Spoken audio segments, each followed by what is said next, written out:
শরীফে। মুসলিম শরীফের ভিতরে 181 নম্বর পৃষ্ঠার 5 নম্বর লাইনের নিচে 3টি হাদিস রয়েছে। মুসলিম শরীফের অধ্যায়গুলো হলো হাদিসের বাউন্ডারির বাহিরে। বাবুল আমর বিসুকুন ফিস সালাত ওয়ান নাহি আনিল ইশারাতি বিল ইয়াদি রাফিহা ইনদা সালাম, সালামের সময় 2 হাত উঁচু না করার অধ্যায়। বাংলা মুসলিম শরীফ ইসলামিক ফাউন্ডেশন, 2য় খণ্ড, 210 নম্বর পৃষ্ঠা, 851, 52, 53 নম্বর হাদিস খুলে দেখুন। এই হাদিস দিয়ে তারা রাফুলিয়া দান করাকে মানসুখ করেন। দেখেন দেখেন কিভাবে ফাঁকি দেয় মানুষদেরকে, সাধারণ লোকদেরকে নিজেদের দল টিকানোর জন্য কিভাবে ফাঁকি দেয়। ওপেন চ্যালেঞ্জের মধ্যে, নবীজির নামাজের মধ্যে, তারপরে ভ্রান্ত মতবাদের মধ্যে, তাওবায়ে হাদিসের মধ্যে, সব কিতাবগুলোর মধ্যে এই বলে ফাঁকি দিয়েছে। হাদাসানা আবু বকর বিন আবি শাইবা قال حدثنا وكيع عن الأعمش عن مسيب بن رافع عن تميم بن طرفة عن جابر بن سمرة رضي الله تعالى عنه قال خرج علينا رسول الله صلى الله عليه وسلم فقال ما لي أراكم رفيعي أيديكم كأنهم أذناب خير شمس اسكنوا في الصلاة। হাদিসটি বুঝবেন আপনারা।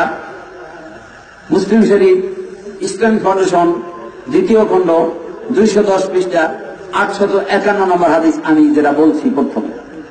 এই হাদিসের মধ্যে রয়েছে, আল্লাহর অধ্যায়টা বলে না, অধ্যায়টা দেখবে ওখানে রয়েছে তাশাহুদের সময় 2 হাত উঁচু না করার অধ্যায়।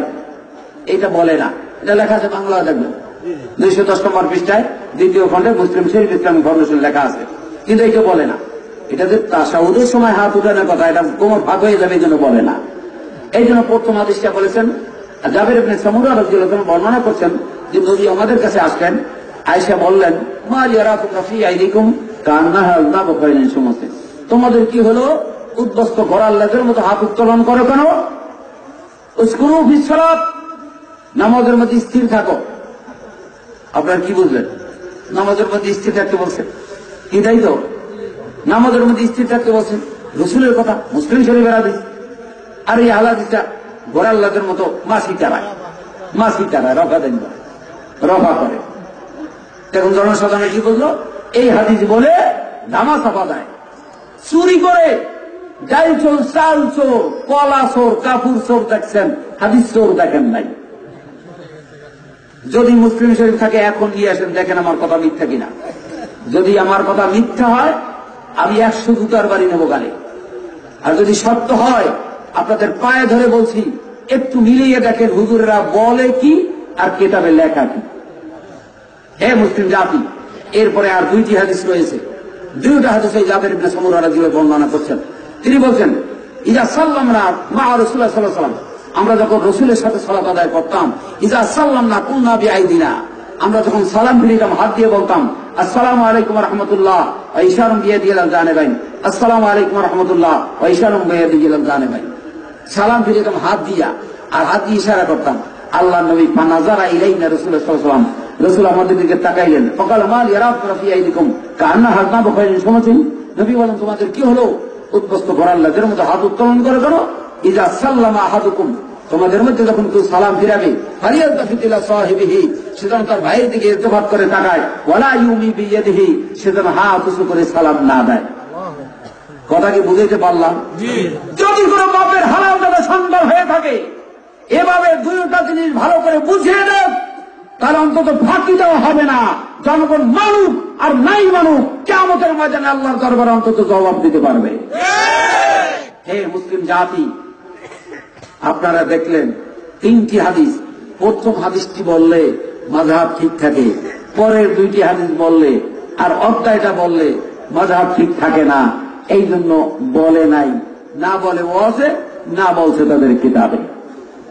এই জন্য ওয়াজের মধ্যে বলেন, কোরআন বলছে ইয়া আইয়ুহাল্লাযীনা আমানু আতিউল্লাহ ওয়া আতিউর রাসূল ওয়া উলিল আমরি মিনকুম, হে ঈমানদার সবাই তোমরা কি করো, আল্লাহর ইতাআত করো, রাসূলের ইতাআত করো, আর উলিল আমরের ইতাআত করো। এই যে কোরআন শরীফ উলিল আমর বলছে, অতএব আবু হানিফাকে মানা ফরজ।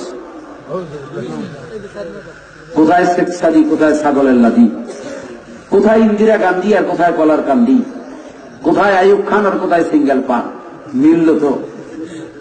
হে মুসলিম জাতি, এভাবে ফাঁকি দিয়ে আর বেশি দিন আগাতে পারবে না ইনশাআল্লাহ।